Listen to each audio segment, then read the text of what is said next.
ಮುಂದಿನ ಅನುಪ್ರೇಕ್ಷೆ ಲೋಕಾನುಪ್ರೇಕ್ಷೆ. ಈ ಲೋಕಾಕಾರದ ವಿಚಾರವಾಗಿ ನಾನು ಸೂಕ್ಷ್ಮವಾಗಿ ಹಿಂದಿನ ಪ್ರವಚನಗಳು ಹೇಳಿದ್ದೀನಿ. ಈ ಅನಂತ ಆಕಾಶದಲ್ಲಿ ಹೇಗಿದೆ ಈ ಲೋಕದ ಆಕಾರ? ಒಬ್ಬ ಮನುಷ್ಯ ಕಿಸುಗಾಲಲ್ಲಿ ನಿಂತು ಸೊಂಟದ ಮೇಲೆ ಕೈ ಇಟ್ಕೊಂಡು ನಿಂತ್ಕೊಂಡ್ರೆ ಯಾವ ರೀತಿ ಕಾಣ್ತಾನೋ ಹಾಗೆ 14 ರಜ್ಜು. ರಜ್ಜು ಅಂದ್ರೆ ನಾನು ನಿಮ್ಗೆ ಹೇಳೋಕ್ಕೂ ಆಗಲ್ಲ, ನಿಮ್ಗೆ ಅರ್ಥವೂ ಆಗಲ್ಲ. ಅಂಥ ಒಂದು ಎಣಿಕೆಗೆ ಮನಸ್ಸಿಗೆ ನಿಲುಕದೇ ಇರತಕ್ಕಂಥ ಒಂದು ಎತ್ತರ, ಒಂದು ದೂರ. 14 ರಜ್ಜು. ಅದು ಎಷ್ಟು ಕೋಟಿ ಕೋಟಿ ಕೋಟಿ ಕೋಟಿ ಕೋಟಿ ಕೋಟಿ ಅನಂತ ಕೋಟಿ ಆ ಮೈಲಿಯ ಉದ್ದ. 14 ರಜ್ಜು ಎತ್ತರ. 7 ದಕ್ಷಿಣ ಉತ್ತರ 7 ರಜ್ಜು, ಪೂರ್ವ ಪಶ್ಚಿಮ 7 ರಜ್ಜು ಇರತಕ್ಕಂಥ ಒಂದು ಲೋಕಾಕಾಶ. ಅದನ್ನ ರತ್ನಾಕರ ಮಹಾಕವಿಯ ಆ ಒಂದು ತ್ರಿಲೋಕ ಶತಕದಲ್ಲಿ ಬಹಳ ಸೊಗಸಾಗಿ ವರ್ಣನೆ ಮಾಡಿದ್ದಾನೆ. ಅದಕ್ಕೆ ನಾನು ಕ್ಯಾಲ್ಕುಲೇಟ್ ಮಾಡಿದೆ ಎಷ್ಟು ಘನ ರಜ್ಜುಗಳಾಗ್ಬೋದು ಅಂತ. ಘನ ರಜ್ಜು, ಕ್ಯೂಬಿಕ್ ರಜ್ಜು 343 343 ಘನ ರಜ್ಜು ಆಗತ್ತಂತೆ ಈ ಲೋಕದ ಆಕಾರ.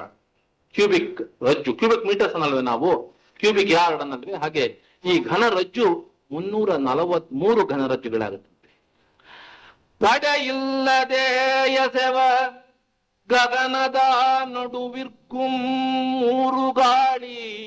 ಈ ಒಂದು ಅನಂತ ಆಕಾಶದಲ್ಲಿ 3 ವಾತ ವಲಯಗಳಿದೆ, 3 ಗಾಳಿ, ಅಟ್ಮಾಸ್ಫಿಯರ್. ಒಂದು ಘನೋದಧಿ, ಒಂದು ಘನವಾತ, ಒಂದು ತನುವಾತ. ಈ 3 ಗಾಳಿಗಳ ಒಂದು ಮಧ್ಯೆ ಕಡ ಇಲ್ಲದೆಸೆವ ಗಗನದ ನಡುವಿರ್ಕುಂ 3 ಗಾಳಿ. ಆ ಗಾಳಿಗಳ ಒಡಲೊಳಗೆ ಷಡ್ದ್ರವ್ಯங்கள் ಇಡಿಕಿರಿದದೂಗು ಲೋಕಂ. ಅದರ ಬಾಹ್ಯಂ ಅಲೋಕಂ ಜೀವಾವಳಿ ಪುದ್ಗಲ ಚಯಂ. ಜೀವ, ಅನಂತ ಜೀವಗಳಿದೆ.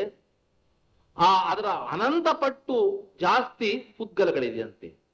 ಜೀವಾವಳಿ ಪುದ್ಗಲ ಚಯಂ ಆವರಿಸಿದ ಧರ್ಮಂ ಒಂದು, ಅಧರ್ಮಂ ಒಂದೊಂದು. ಗಗನಂ ತೀವಿದಾಗ ಕಾಲಾಣುಗಳಿಂದ ಈ ವಿಧದಿಂ ದ್ರವ್ಯ ಷಟ್ಕಂ ಇರ್ಪುದರಿಂದಂ ಇದು ಲೋಕಾಕಾರಂ. ಈ ಲೋಕಾಕಾರದ ವರ್ಣನೆ ಆ ರತ್ನಾಕರ ವರ್ಣಿಯ ತ್ರಿಲೋಕಶತಕದಲ್ಲಿ ನೋಡ್ಬೋದು. ಈ ಷಡ್ದ್ರವ್ಯ ಈ ಲೋಕದಲ್ಲಿ ಊರ್ಧ್ವಲೋಕ, ಮಧ್ಯಮ ಲೋಕ ಮತ್ತು ಅಧೋಲೋಕ ಅಂತ 3 ಭಾಗ ಇದೆ.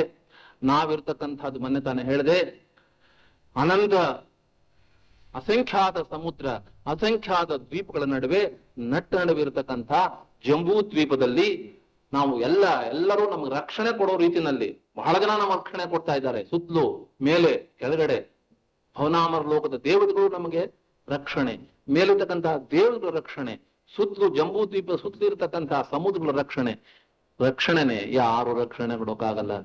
ನಾವು ಯಾರು ರಕ್ಷಣೆಗೂ ಇಲ್ಲ, ನಮ್ಮನ್ನು ನಾವೇ ರಕ್ಷಿಸ್ಕೋಬೇಕೆ ಹೊರತು ಯಾರು ನಮ್ಮನ್ನು ರಕ್ಷಿಸಕ್ಕಾಗೋದಿಲ್ಲ.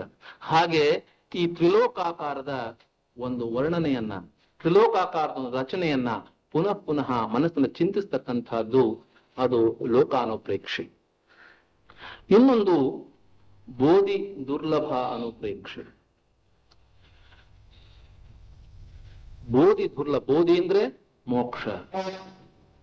ಅದು ಎಷ್ಟು ಕಷ್ಟ, ಆ ಬೋಧಿಯನ್ನ ನಾವು ಪಡ್ಕೊಳ್ತಕ್ಕಂಥದ್ದು ಎಷ್ಟು ಕಷ್ಟ ಅನ್ನತಕ್ಕಂಥದ್ದು ಈ ಬೋಧಿ ದುರ್ಲಭ ಅನ್ನೋ ಪ್ರೇಕ್ಷೆನ ಹೇಳ್ತಾರೆ. ಅನಾದಿ ಕಾಲದಿಂದ ಈ ಜೀವ ನಿಗೋಧದಲ್ಲಿತ್ತಂತೆ. ನಿಗೋಧ, ನಾವೆಲ್ಲ ಅನಾದಿ ಕಾಲದಿಂದ ನಿಗೋಧದಲ್ಲಿದ್ವಿ. ಒಂದು ನಿಗೋಧ ಅಂದ್ರೆ ಏನು? ಈ ವನಸ್ಪತಿ ಕಾಯ ಇದೆ ಅಂದ್ರೆ ಈ ಸ್ಥಾವರ ಜೀವ, ಮರ ಗಿಡ ಎಲ್ಲ ಇದೆ. ಆ ವನಸ್ಪತಿ ಕಾಯ ಜೀವದಲ್ಲಿ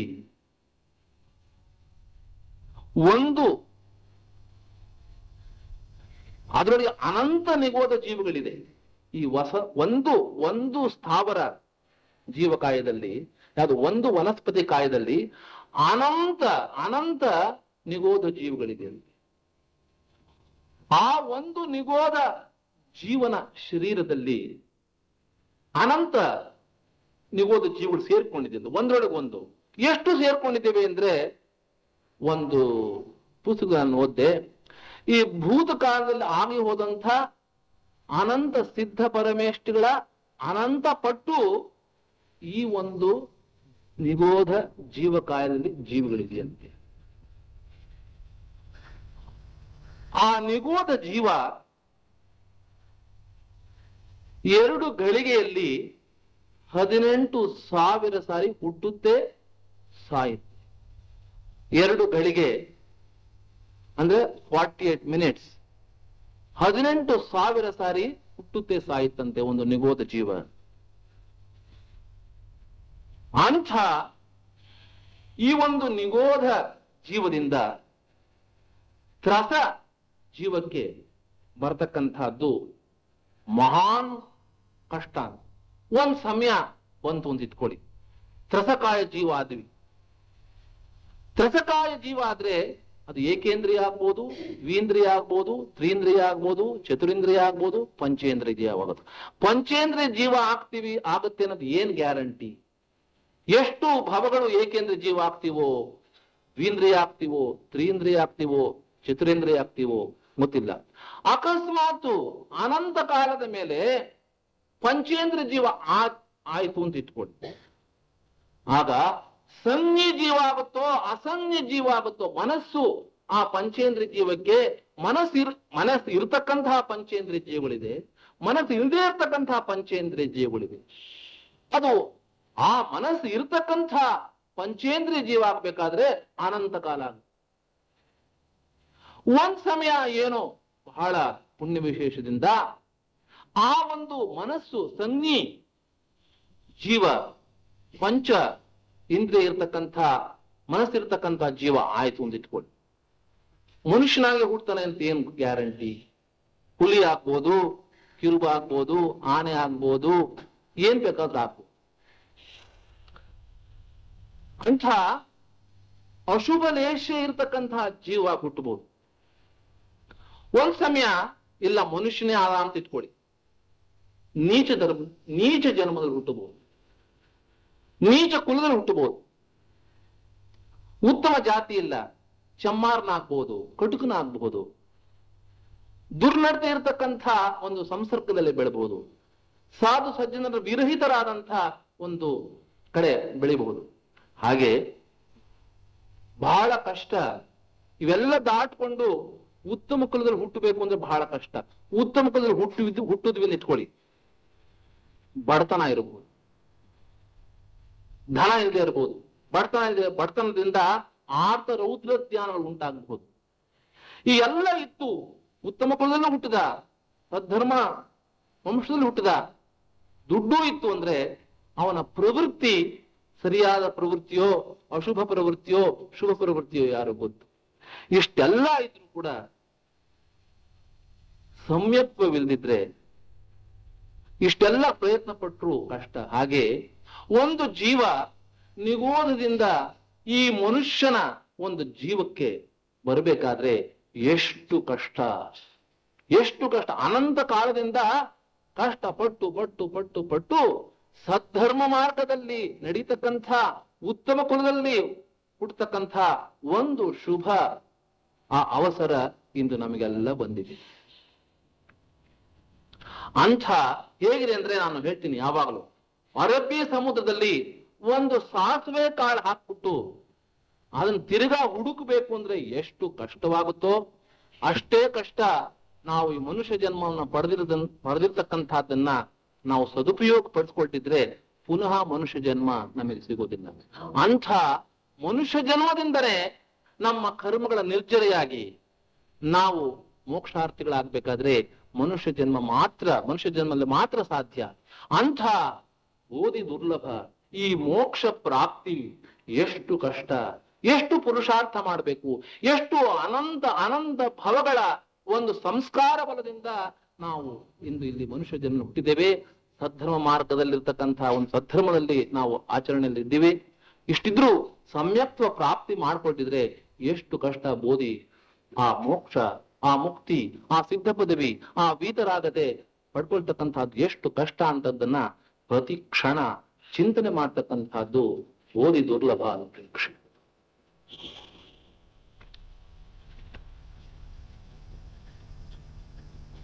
ಕೊನೆದು ಧರ್ಮಾನುಪ್ರೇಕ್ಷೆ.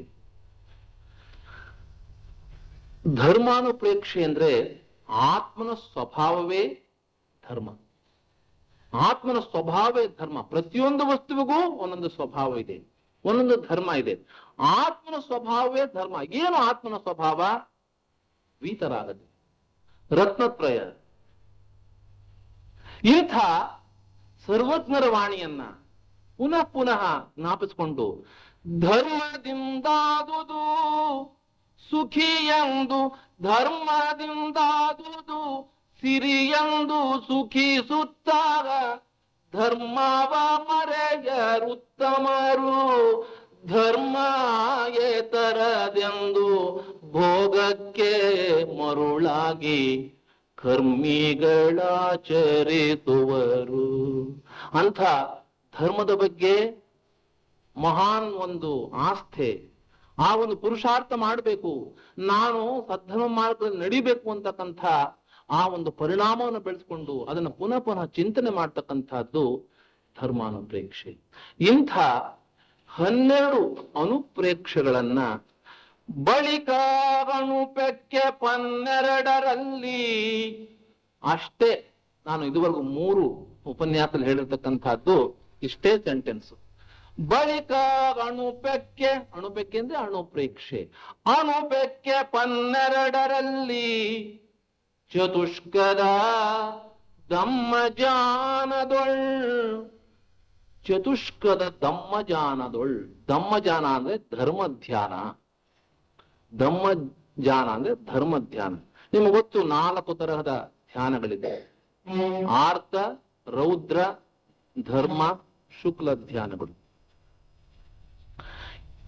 ಅಶುಭ ಧ್ಯಾನಗಳು ಈ ಆರ್ತ ರೌದ್ರ ಧ್ಯಾನಗಳು. ಶುಭ ಧ್ಯಾನ ಧರ್ಮ ಧ್ಯಾನ, ಶುದ್ಧ ಧ್ಯಾನ ಶುಕ್ಲ ಧ್ಯಾನ. ಶುಕ್ಲ ಧ್ಯಾನದ ವಿಚಾರ ಇರಲಿ.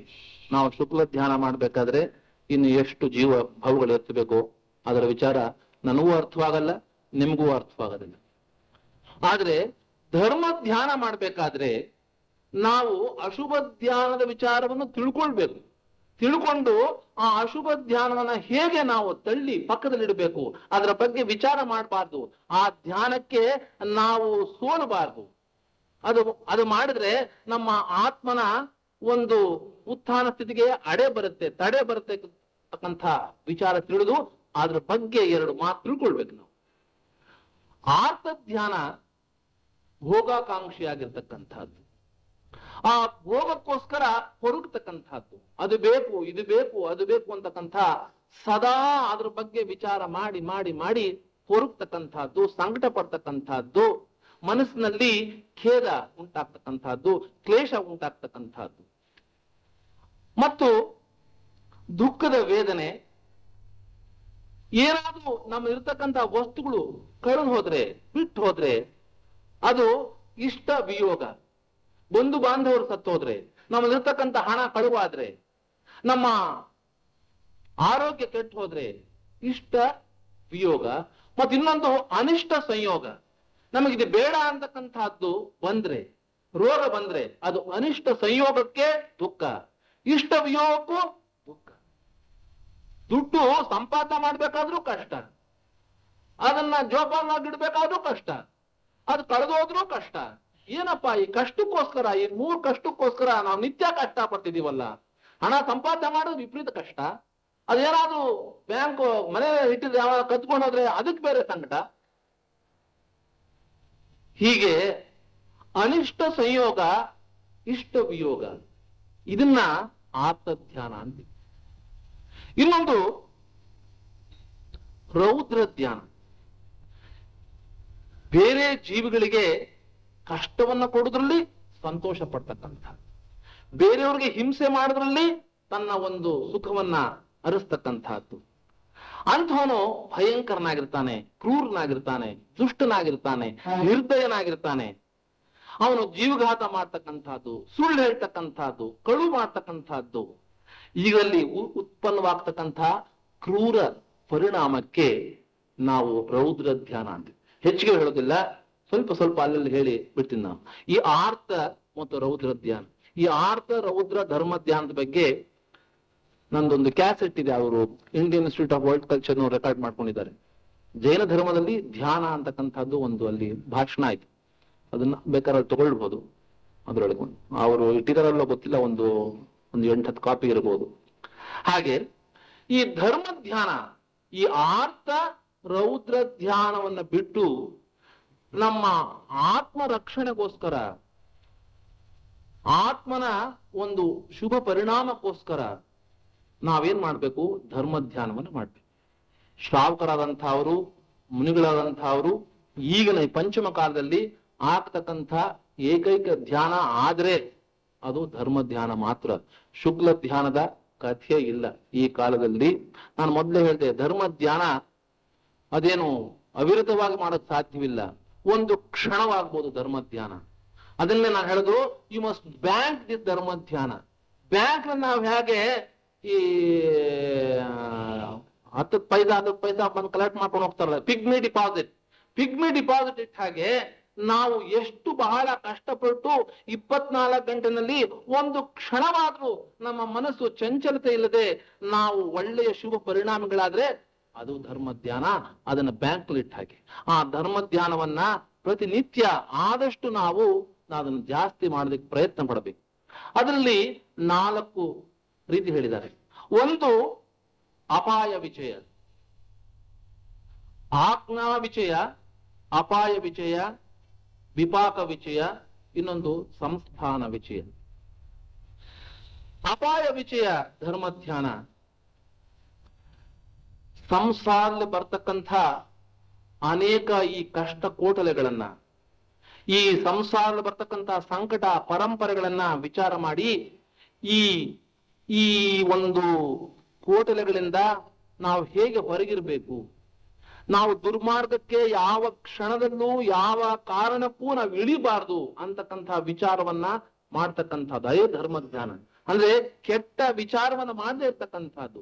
ಏನು ಕಷ್ಟ ಬರ್ಲಿ, ಕಷ್ಟ ಸಂಕೋಲೆಗಳು ಬರ್ಲಿ, ನಾವು ಅದರ ಬಗ್ಗೆ ದುರ್ಮಾರ್ಗಕ್ಕೆ ಇಳಿಯದೆ ನಾವು ಅದನ್ನು ಸಮಾಧಾನ ಚಿತ್ತವಾಗಿ ಸಹಿಸಿಕೊಳ್ತಕ್ಕಂತಹದ್ದು ಅದೊಂದು ಧರ್ಮ ಧ್ಯಾನ. ಅಪಾಯ ವಿಚಯ. ವಿಪಾಕ ವಿಚಯ,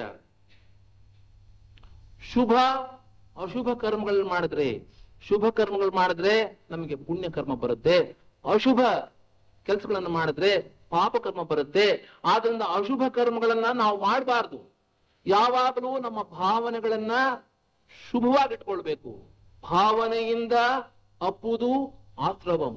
ಆ ಒಂದು ಪಾಪಾಶ್ರವ ಆಗದಾಗೆ ಸತ್ಯ ಪುಣ್ಯಾಶ್ರವವಾಗಲಿ. ಈ ಕಾಲದಲ್ಲಿ ಕರ್ಮ ನಿರ್ಜರೆ ಆಗದೆ ಇರ್ತಕ್ಕಂತಹ ಈ ಕಾಲದಲ್ಲಿ ಶುಭ ಆಶ್ರವವಾದ್ರಲ್ಲಿ, ಪುಣ್ಯ ಕರ್ಮದ ಆಶ್ರವವಾದ್ರೂ ಆಗಲಿ ಅಂತ ಹೇಳಿ ಶುಭ ಮಂಗಳಕರವಾದಂತಹ ಒಳ್ಳೆಯ ಯೋಚನೆಗಳು ಮಾಡ್ತಕ್ಕಂತಹದ್ದು ವಿಪಾಕ ವಿಚಯ. ಇನ್ನೊಂದು ಆಜ್ಞಾ ವಿಚಯ. ಆಜ್ಞಾ ವಿಚಯ ಅಂದ್ರೆ ಏನು? ಆ ಭಗವಂತನ ಸಮವಸ್ತ್ರನ ಮಂಟಪದಲ್ಲಿ ಆ ದಿವ್ಯ ಧ್ವನಿಯ ಮೂಲಕ ಅಪ್ಪಣೆ ಕೊಡಿಸಿರ್ತಕ್ಕಂಥ ಆ ಆಪ್ತ ಹಿತೋಪದೇಶಿ ಆ ಭಗವಂತ ತೀರ್ಥಂಕರನ ವಾಣಿಯನ್ನ ಅವನ ಆಜ್ಞೆಯಿಂದ ತಿಳಿದು ಅದನ್ನ ಶ್ರದ್ಧೆಯಿಂದ ನಂಬಿ ಆ ತತ್ವಗಳನ್ನ ಮನನ ಮಾಡ್ತಕ್ಕಂಥದ್ದು ಆಜ್ಞಾ ವಿಚಯ. ಆಜ್ಞಾ ವಿಚಯ, ಅಪಾಯ ವಿಚಯ, ವಿಪಾಕ ವಿಚಯ. ಇನ್ನೊಂದು ಸಂಸ್ಥಾನ ವಿಚಯ. ಸಂಸ್ಥಾನ ವಿಚಯ ಅಂದ್ರೆ ಈ ಲೋಕದ ಆಕಾರ, ಷಡ್ದ್ರವ್ಯಗಳು, ಅವುಗಳ ಸ್ವಭಾವವನ್ನ ಮನನ ಮಾಡ್ತಕ್ಕಂಥದ್ದು, ವಿಚಾರ ಮಾಡ್ತಕ್ಕಂಥದ್ದು ಈ 4 ಧರ್ಮ ಧ್ಯಾನಕ್ಕೆ ಸೇರಿದಂಥದ್ದು. ಅವನು ಅದೇ ಹೇಳಿದ್ದು, ಚತುಷ್ಕದ ದಮ್ಮ ಜಾನದೋಳ್. ಈ 4 ಧರ್ಮ ಧ್ಯಾನಗಳನ್ನ ಮಾಡ್ಬೇಕಂತೆ. ಇದೇ ಧರ್ಮ ಧ್ಯಾನವನ್ನ ಇನ್ನೊಂದು ತರಹ ಹೇಳಿದ್ದಾರೆ ಆಚಾರ್ಯರು. ಒಂದು ಪದಸ್ಥ ಧ್ಯಾನ, ಪಿಂಡಸ್ಥ ಧ್ಯಾನ, ರೂಪಸ್ಥ ಧ್ಯಾನ, ರೂಪಾತೀತ ಧ್ಯಾನ. ಇದು 4 ಧರ್ಮ ಧ್ಯಾನಗಳು. ಆಜ್ಞಾ ವಿಚಯ, ಅಪಾಯ ವಿಚಯ, ವಿಪಾಕ ವಿಚಯ, ಸಂಸ್ಥಾನ ವಿಚಯ ಅಂತ 4 ಭಾಗ ಮಾಡಿದ್ದಾರೆ. ಅಲ್ಲದೆ ಪದಸ್ಥ, ಪಿಂಡಸ್ಥ, ರೂಪಸ್ಥ, ರೂಪಾತೀತ ಅಂತ 4 ತರಹದ ಜ್ಞಾನ, ಧರ್ಮಜ್ಞಾನವನ್ನು ಹೇಳಿದ. ಪದಸ್ಥ ಜ್ಞಾನ ಅಂದ್ರೆ, ನೀವು ಭರತೇಶ ವೈಭವದಲ್ಲಿ ಅಂತಃಪುರದ ಸಂಧಿ ಅಂತ ಒಂದಿದೆ. ಅದರಲ್ಲಿ ಭರತ ಚಕ್ರವರ್ತಿ ತನ್ನ ರಾಣಿಯರಿಗೆ ಇದರ ಬಗ್ಗೆ ಹೇಳ್ತಾನೆ. ಓದ್ಬೇಕು ಅವೆಲ್ಲ, ಝುಮ್ಮನತ್ತೆ. ಅವೆಲ್ಲ ಓದಿದ್ರೆ ಏನು ಕಣ್ಣಲ್ಲಿ ನೀರು ಹಾಗೆ ಸುರಿದು ಹೋಗುತ್ತೆ. ಅಂಥ ಒಂದು ಪದ್ಯಗಳು ಅವೆಲ್ಲ ರತ್ನಾಕರ ಬರೆದಿರ್ತಕ್ಕಂಥದ್ದು. ಅವನು ಹೇಳ್ತಾನೆ, ಪದಸ್ಥ ಧ್ಯಾನಕ್ಕೆ ಎಷ್ಟ ಒಂದು ವ್ಯಾಖ್ಯಾನ ಕೊಟ್ಟಿದ್ದಾನೆ ಅಂದ್ರೆ, ಸಿಂಪಲ್ 2 ಸೆಂಟೆನ್ಸಸ್. ಮೂಲ ಮಂತ್ರಾಕ್ಷರಗಳನ್ನು 35 ಪಾಳದೊಳೈದು ಸಾಲಾಗಿ ಮೇಲು ಮುತ್ತಿನ ಪಂಚತರದಂತೆ ಕಾಣ್ಬೋದು ಬಾಲೆ ಪದಸ್ಥ ಧ್ಯಾನಬಹುದು. ಓಂ ನಮೋ ಅರಿಹಂತಾಣ್ಣಂ, ನಮೋ ಸಿದ್ಧಾಣ್ಣಂ, ನಮೋ ಆಯಿರ್ಯಾಣ್ಣಂ, ನಮೋ ಉವಜ್ಜಾಯಾಣ್ಣಂ, ನಮೋಳ್ಳೋಯೇ ಸೌವಸಾಪೂರ್ಣಂ. ಇದೆಲ್ಲ ಕೂಡಿ ಎಷ್ಟು ಅಕ್ಷರ ಬರುತ್ತೆ ನೋಡಿ? 35 ಅಕ್ಷರ ಬರುತ್ತೆ. ಓಂ ತೆಗೆದು ಬಿಡಿ. ನಮೋ ಅರಿಹಂತಾಣ್ಣಂ, ನಮೋ ಸಿದ್ಧಾಣ್ಣಂ, ನಮೋ ಆಯಿರ್ಯಾಣ್ಣಂ, ನಮೋ ಉವಚ್ಛಾಯಾಣ್ಣಂ, ನಮೋಳ್ಳೋಯೇ ಸೌವಸಾಪೂರ್ಣಂ. ಮೊದಲನೇದು 7, ಎರಡನೇದು 5, ಮೂರನೇದು 7, ನಾಲ್ಕನೇದು 7, ಐದನೇದು 9, ಒಟ್ಟು 35 ಅಕ್ಷರಗಳಿವೆ. ಈ ಮೂಲ ಮಂತ್ರಾಕ್ಷರಗಳನ್ನು 35 ಬಾಳದೊಳು 5 ಸಾಲಾಗಿ ಮೇಲು ಮುತ್ತಿನ ಪಂಚಸರದಂತೆ, ನೀವೆಲ್ಲ ಹಾಕೊಂತೀರ 5 ಎಳೆ ಸರ, ಅದೆಲ್ಲ ಹಾಕೊಳ್ಳೋದು. ಮೇಲು ಮುತ್ತಿನ ಪಂಚಸರದಂತೆ ಕಾಣ್ಬೋದು ಬಾಲೆ ಪದಸ್ಥ ಧ್ಯಾನಬಹುದು.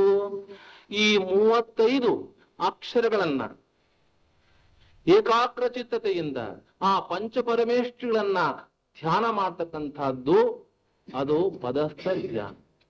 ಒಂದ್ ಸಮಯ ಆಗ್ಲಿಲ್ಲಪ್ಪ ನಿಮಗೆ, 35 ಅಕ್ಷರ ಬಹಳ ಲಾಂಗ್ ಸರ್, ಬಹಳ ದೊಡ್ಡದು, ಎಲ್ಲಿದೆ ನಮ್ಗೆ ಟೈಮ್ ಇಲ್ವಲ್ಲ ಸರ್ ಅಂದ್ರೆ 16 ಅಕ್ಷರನು ಕೊಟ್ಟಿದ್ದಾರೆ. ಅರ್ಹತ್ ಸಿದ್ಧಾಚಾರ್ಯೋಪಾಧ್ಯಾಯ ಸರ್ವಸಾಧುಭ್ಯೋ ನಮಃ ಅಂದ್ರೆ 16 ಅಕ್ಷರ. ಅರ್ಹತ್ ಸಿದ್ಧಾಚಾರ್ಯ ಉಪಾಧ್ಯಾಯ ಸರ್ವಸಾಧುಭ್ಯೋ ನಮಃ 16 ಅಕ್ಷರ. ಅದು ಬೇಕಾದ್ರೂ ಮಾಡಿ. ಇಲ್ಲ ಸರ್ ಅದು ಆಗಲ್ಲ. ಇದು ನೀವು ಜಪ ಸರಿ ಮಾಡ್ಕೋಬೇಡಿ. ಜಪದ ಸರ ಮಾಡ್ತಾರೆ ಬಹಳ, ಜಪ ಈ ಮಣಿ ಸರದಲ್ಲಿ. ಅದು ದಯವಿಟ್ಟು ಯಾರು ಮಾಡಬೇಡಿ. ಯಾಕೆಂದ್ರೆ ಯಾವ ಕೊನೆ ಆಗುತ್ತೆ ಅಂತ ಬರೇ ಅದನ್ನೇ ಯೋಚನೆ ಇರ್ತೀಯ ಹೊರತು ನೀವು ಪಂಚ ಪರಮೇಶ್ವರನ ಧ್ಯಾನ ಮಾಡಲ್ಲ. ಆ ಕೊನೆದು ಸ್ವಲ್ಪ ಉದ್ದಕ್ಕೆ ಹಾಕಿರ್ತಾರೆ ಅದನ್ನ. 108 ಆ 108 111 ಯಾವಾಗ ಬರುತ್ತಪ್ಪ ಅಂತ ಅದೇ ಧ್ಯಾನದಲ್ಲಿ ಇರ್ತೀರ. 5 ಆದ್ರೆ 5, 10 ಆದ್ರೆ 5, 20 ಆದ್ರೆ ಇಷ್ಟು ಅಂತ ಇಲ್ಲ. ಯಾವಾಗ ಬೇಕು ಕಾರಣ ಕೂತಿರ್ಲಿ, ಊಟ ಮಾಡ್ತಿರ್ಲಿ. ನಮ್ಮ ಅಜ್ಜಿ ಕಾಲದಲ್ಲಿ ಅವರು ಆಣತಿ ಅಂತ ಹೇಳ್ಕೊಳ್ಳೋರು. ಈಗಿನ ಕಾಲೆಲ್ಲ ಬಿಟ್ಟು ಬಿಟ್ಟಿದ್ದೀರ ನೀವು. ನಮ್ಮ ಅಜ್ಜಿ ಅವ್ರು ನೀರು ಕುಡಿಬೇಕಾದ್ರೂ ಆಣತಿ ಹೇಳು ಅನ್ನೋರು. ನಾವು ನಮೋ ಅರಿಹಂತಾಣ್ಣಂ, ನಮೋ ಸಿದ್ಧಾಣ್ಣಂ, ನಮೋ ಆಯಿರ್ಯಾಣ್ಣಂ 5 ಸರಿ ಹೇಳ್ಬೇಕಾಯ್ತು. ಹೇಳಿದ್ಮೇಲೆ ಅವ್ರು ನೀರು ಕುಡಿಯೋರು ಅಥವಾ ಊಟ ಮಾಡೋರು, ಆಗ್ ಮಾಡೋರು ಆಣತಿಯಿಂದ. ಆಮೇಲೆ ಈ 16 ಅಕ್ಷರಗಳು ಆಗದಿದ್ರೆ ನಮೋ ಅರಿಹಂತಾಣ್ಣಂ ಅಂದ್ರೆ 7 ಅಕ್ಷರ. ಅದು ಬೇಕಾದ್ರೂ ಮಾಡಿ. ಅದು ಆಗಲ್ಲ ಅಂದ್ರೆ ಅರಹಂತ ಸಿದ್ಧ 6 ಅಕ್ಷರ. ಅದು ಆಗಲ್ಲ ಅಂದ್ರೆ ನಮೋ ಸಿದ್ಧಾಣ್ಣಂ 5 ಅಕ್ಷರ. ಅಸಿ ಆ ಉಸ 5 ಅಕ್ಷರ. ಅದು ಆಗಲ್ಲ ಸರ್. ಅರಿಹಂತ 4 ಅಕ್ಷರ. No, it's not possible. Siddha 2 ಅಕ್ಷರ. ಅದು ಆಗಲ್ಲ ಸರ್. ಓಂ 1 ಅಕ್ಷರ. ಇಂಥ ಒಂದು ಮೂಲ ಮಂತ್ರಾಕ್ಷರಗಳನ್ನ ಪ್ರತಿ ನಿಮಿಷ ತಾನು ಅದನ್ನು ಉಚ್ಚಾರಣೆ ಮಾಡ್ತಾ ಆ ಭಗವಂತನ ಧ್ಯಾನದಲ್ಲಿರತಕ್ಕಂಥದ್ದು ಪದಸ್ಥ ಧ್ಯಾನ. ಇದ್ರೆ ಚತ್ತಾರಿ ಮಂಗಳಂ, ಅರಿಹಂತ ಮಂಗಳಂ, ಸಿದ್ಧ ಮಂಗಳಂ, ಸಾಹೋ ಮಂಗಳಂ, ಕೇವಲಿ ಪಣ್ಣತ್ತೋ ತಮ್ಮೋ ಮಂಗಳಂ. ಈ ಪ್ರಪಂಚದಲ್ಲಿ, ಈ ಲೋಕದಲ್ಲಿ ನಾವು ಶರಣಾಗತಕ್ಕಂಥದ್ದು ಶರಣಾಗತಿಗೆ ಯೋಗ್ಯರ ಆದಂಥವ್ರು 4 ಜನ: ಅರಹಂತರು, ಸಿದ್ಧರು, ಆಚಾರ್ಯರು, ಸಾಧುಗಳು. ಅರಹಂತರು, ಸಿದ್ಧರು, ಸಾಧುಗಳು ಮತ್ತು ನಮ್ಮ ದಿನಧರ್ಮ. ಹೀಗೆ ಈ ಚತ್ತಾರಿ ಮಂಗಳ ಮಾತ್ರ ಹೇಳಿ, ಏನಾದ್ರೂ ಹೇಳಿ, ಮೂಲ ಮಂತ್ರಾಕ್ಷರಗಳನ್ನ ಸರಿಯಾದ ಉಚ್ಚಾರಣೆಯಿಂದ, ಒಳ್ಳೆಯ ಮನಸ್ಸಿನಿಂದ, ಎಲ್ಲ ಭಾವನೆಯನ್ನ ತೊರೆದು ಏಕಾಗ್ರತೆಯಿಂದ ನನ್ನ ಆತ್ಮ ಸಾಕ್ಷಾತ್ಕಾರಕ್ಕೋಸ್ಕರ ನಾನು ಇದು ಮಾಡ್ತಾ ಇದ್ದೀನಿ ಅಂತಕ್ಕಂಥ ಆ ಧ್ಯಾನ ಮಾಡ್ತಕ್ಕಂಥದ್ದು ಅದು ಪದಸ್ಥ ಧರ್ಮಸ್ಯ. ಅದಕ್ಕೆ ಹೇಳ್ತಾರೆ, ಆದಿಪುರಾಣದಲ್ಲಿ ಒಂದು ಮಾತು ಬರುತ್ತೆ. ಇವತ್ತು ಬೆಳಿಗ್ಗೆ ನಾನು ಜೈನ್ ಮಿಲನ್ ಮೀಟಿಂಗ್ ನಲ್ಲಿ ಆ ಒಂದು ಭವಾವಳಿ ಕತೆ ಹೇಳಿದೆ. ಹೇಗೆ ಆ ಮಹಾಬಲ ಕೇಚರ ಚಕ್ರವರ್ತಿ ಕೊನೆ ಕಾಲದಲ್ಲಿ ಅವನಿಗೆ ಸ್ವಯಂ ಬುದ್ಧ ಅವನಿಗೆ ಮಂಗಳ ಕಾರಣ ಪಂಚಪದಂಗಳಂ ಅಪವರ್ಗ ಮಾರ್ಗ ವಿರಚಿತ ಸೋಪಾನಂಗಳಂ ಅಕ್ಷಯ ಮಂತ್ರ ಪದಂಗಳಂ ನೆರೆಯೇ ಓದುವುದು ನಿಶ್ಚಳ ಮತಿಯಂ. ನಿಶ್ಚಳ ಮತಿಯಿಂದ ಎಂಥ ಮಂತ್ರ ಇದು! ಮಂಗಳ ಕಾರಣ ಪಂಚಪದಂಗಳಂ ಅಪವರ್ಗ ಮಾರ್ಗ ವಿರಚಿತ ಸೋಪಾನಂಗಳಂ. ಅಪವರ್ಗ ಅಂದ್ರೆ ಮೋಕ್ಷ. ಆ ಅಪವರ್ಗ ಮಾರ್ಗ ವಿರಚಿತ, ಅಲ್ಲಿ ಹೋಗೋದಕ್ಕೆ these are the 5 steps. ಅಪವರ್ಗ ಮಾರ್ಗ ವಿರಚಿತ ಸೋಪಾನಂಗಳಂ ಅಕ್ಷಯ ಮಂತ್ರ ಪದಂಗಳಂ ನೆರೆಯೇ ಓದುವುದು ನಿಶ್ಚಳ ಮತಿಯಂ. ಈ ಒಂದು ಮಂತ್ರ ಬಿಟ್ಟು ಇನ್ಯಾವುದೂ ಹೇಳಬೇಕಾದಿಲ್ಲ. ಹೇಳ್ಕೊಳ್ಳಿ, ಬೇಕಾದಷ್ಟು ಸೊಗಸಾದಂತಹ ಮಂತ್ರಗಳಿದೆ. ಆದ್ರೆ ಈ ಮೂಲ ಮಂತ್ರಾಕ್ಷರಗಳನ್ನ ಬಿಡದೆ ಪ್ರತಿನಿತ್ಯ ಈ ಪಂಚ ಪದಗಳನ್ನ ಧ್ಯಾನ ಮಾಡ್ತಕ್ಕಂಥದ್ದು ಪದಸ್ಥ ಧರ್ಮಧ್ಯ. ಇನ್ನು ಪಿಂಡಸ್ಥ ಧ್ಯಾನ. ರತ್ನಾಕರ ಹೇಳ್ತಾನೆ, ಪಾಂಡುರ ಶಶಿಕಾಂತ ಪ್ರತಿಮೆ ಪಳುಕಿನೊಂದು ಭಾಂಡ ತೊಳಿದ್ದಂತೆ ತಮ್ಮ ಚಂಡ ತೇಗದೊಳಿದ್ದ ಹಂಸನ ಕಂಡರೆ ಪಿಂಡಸ್ಥವೆಂಬ ಧ್ಯಾನಬಹುದು. ನನ್ನ ಆತ್ಮ ನನ್ನ ದೇಹದಲ್ಲಿ ಇದ್ದಾನೆ. ಅಂಗುಷ್ಟಂ ಮೊದಲಾಗಿ ನೆತ್ತಿವರಗಂ ಸರ್ವಾಂಗ ಸಂಪೂರ್ಣಂ ಉತ್ತುಂಗ ಜ್ಞಾನಮಯಂ ಸುದರ್ಶನಮಯಂ ಚಾರಿತ್ರ ತೇಜೋಮಯಂ ಮಾಂಗಲ್ಯಂ ಮಹಿಮಂ ಸ್ವಯಂಭೂ ಸುಖಿ ನಿರ್ಬಾಧ ನಿರಾಪೇಕ್ಷಿ ನಿಮ್ಮಂಗಂಬೋಲ್ ಪರಮಾತ್ಮನ್ಯಂದರುಪಿದೈ ರತ್ನಾಕರಾದೇಶ್ವರ ರತ್ನಾಕರಾಗಾದೀಶ್ವರ. ಹಾಗೆ ಪಾಂಡುರ ಶಶಿಕಾಂತ ಪ್ರತಿಮೆ. ಪಾಂಡುರ ಅಂದ್ರೆ ಶುಭ್ರವಾದ ಧವಳ ಬೆಳ್ಳಗಿರ್ತಕ್ಕಂಥದ್ದು. ಪಾಂಡುರ ಶಶಿಕಾಂತ ಪ್ರತಿಮೆ ಫಳೋಕಿನ ಒಂದು ಭಾಂಡದೊಳಿದ್ದಂತೆ ತನ್ನ ಒಂದು ಸ್ಫಟಿಕದ ಒಂದು ಕೊಡದಲ್ಲಿ ಒಂದು ಬೆಳ್ಳಗಿರ್ತಕ್ಕಂಥ ಶಶಿಕಾಂತ ಪ್ರತಿಮೆ ಹ್ಯಾಕ್ ಕಾಣುತ್ತೋ, ಸ್ಫಟಿಕದ ಭಾಂಡದೊಳು, ಭಾಂಡ ಅಂದ್ರೆ ಪಾತ್ರೆ, ಈ ಸ್ಫಟಿಕದ ಭಾಂಡದೊಳು, ಸ್ಫಟಿಕದ ಪಾತ್ರೆಯಲ್ಲಿ ಒಂದು ಧವಳ ಶಶಿಕಾಂತ ಪ್ರತಿಮೆ, ಆ ಒಂದು ಚಂದ್ರನ ಕಾಂತಿ ಅಂತ ಇರ್ತಕ್ಕಂಥ ಪ್ರತಿಮೆಯನ್ನ ಸ್ಫಟಿಕದ ಭಾಂಡದೊಳಿಟ್ರೆ ಹೇಗ್ ಕಾಣುತ್ತೋ ಹಾಗೆ ಪಾಂಡುರ ಶಶಿಕಾಂತ ಪ್ರತಿಮೆ ಪಳುಕೇನೊಂದು ಭಾಂಡದೊಳಿದ್ದಂತೆ ತನ್ನ ಚಂಡದೆ ಹೋದೊಳಿದ್ದ ನನ್ನ ಈ ದೇಹದಲ್ಲಿರ್ತಕ್ಕಂಥ ಹಂಸನ ಕಂಡರೆ ಪಿಂಡಸ್ಥವೆಂಬ ಧ್ಯಾನ ಬಹುದು. ನಮ್ಮ ಆತ್ಮನನ್ನ ನಾವು ನಿರೀಕ್ಷಣೆ ಮಾಡ್ಕೊಳ್ತಕ್ಕಂಥದ್ದು ಎಷ್ಟು ಕಷ್ಟ. ತ್ವಂ ಜಿನ ಗೃಹವೆಂದು ಮನ ಸಿಂಹ ಪೀಠವೆಂದು ಅನುಪಮಾತ್ಮನೆ ಜಿನನೆಂದು ನೆನಗವನೆಲ್ಲವ ಬಿಟ್ಟು ಕಣ್ಮುಚ್ಚಿ ನೋಳ್ಪಾಗ ಜಿನನಾಥ ತೋರುವನಲ್ಲಿ. ಇಂಥ ಒಂದು ಧ್ಯಾನ. ನಮ್ಮ ಆತ್ಮ ಪರಮಾತ್ಮನಿಗೆ ಸಮ. ನಾನೇ ಅವನು, ಅವನೇ ನಾನು ಅಂತಕ್ಕಂಥ ಆ ಸರ್ವಜ್ಞ ಮೂರ್ತಿಯೇ ನನ್ನಲ್ಲಿ ಕೂತಿದ್ದಾನೆ, ಅಲ್ಲಿ ನನ್ನ ಇಡೀ ದೇಹದಲ್ಲಿ ಆವರಿಸಿದ್ದಾನೆ ಆ ಭಗವಂತ ಅಂತಕ್ಕಂಥ ಭಾವನೆಯಿಂದ ಧ್ಯಾನ ಮಾಡ್ತಕ್ಕಂಥದ್ದು ಅದು ಪಿಂಡಸ್ಥ ಧ್ಯಾನ.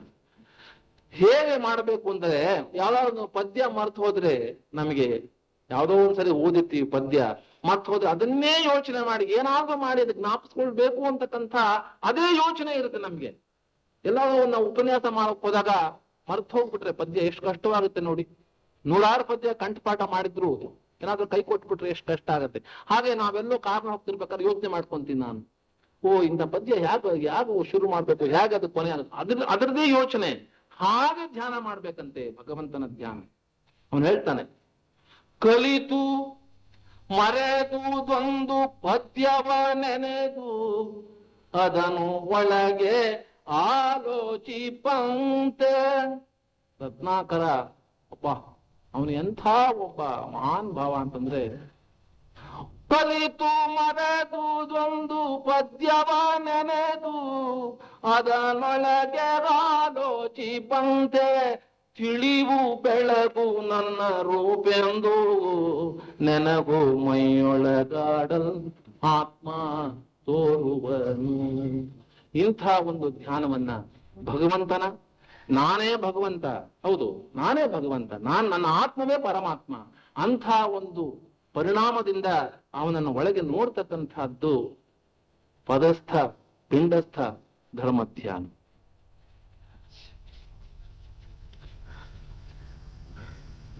ಇನ್ನೊಂದು ರೂಪಸ್ಥ ಧರ್ಮಧ್ಯಾನ.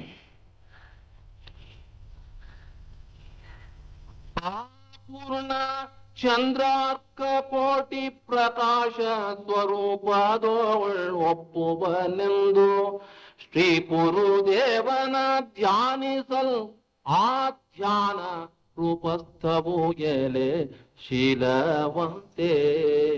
ಶೀಲವಂತೆ ಅಂತ ಯಾಕೆ ಬರುತ್ತೆ? ಅವನು ಹೇಳ್ತಾ ಇದ್ದಾನೆ, ತನ್ನ ಅರಸಿಯರಿಗೆ ಹೇಳ್ತಾ ಇದ್ದಾನೆ, ಎಲ್ಲ ಎಕ್ಸ್ಪ್ಲೇನ್ ಮಾಡ್ತಾ ಇದ್ದಾನೆ. ಆ ಪೂರ್ಣ ಚಂದ್ರಾರ್ಕ ಕೋಟಿ ಪ್ರಕಾಶ ಸ್ವರೂಪದೊಳ್ಳೊಪ್ಪುವನೆಂದು. ನಾವು ಪ್ರತಿನಿತ್ಯ ಸಮವಸರಣ ಮಂಟಪವನ್ನ ಜ್ಞಾಪಿಸ್ಕೊಂಡು ಧ್ಯಾನ ಮಾಡಿ, ಆ ಸಮವಸರಣ ಮಂಟಪದಲ್ಲಿ ಹೇಗೆ ವಿರಾಜಮಾನನಾಗಿದ್ದಾನೆ ತೀರ್ಥಂಕರ ಮಹಾಪ್ರಭು ಅಂತ ಅದನ್ನ ಕುರಿತು ಧ್ಯಾನ ಮಾಡ್ತಕ್ಕಂಥದ್ದು, ಚಿಂತನೆ ಮಾಡ್ತಕ್ಕಂಥದ್ದು, ಅದನ್ನ ಭಾವಿಸ್ಕೊಂಡು ಮನಸ್ಸಲ್ಲಿ ಸಂತೋಷ ಪಡ್ತಕ್ಕಂಥದ್ದು, ಮೈ ನೆವರೇಳ್ತಕ್ಕಂಥದ್ದು ಇದು ರೂಪಸ್ಥ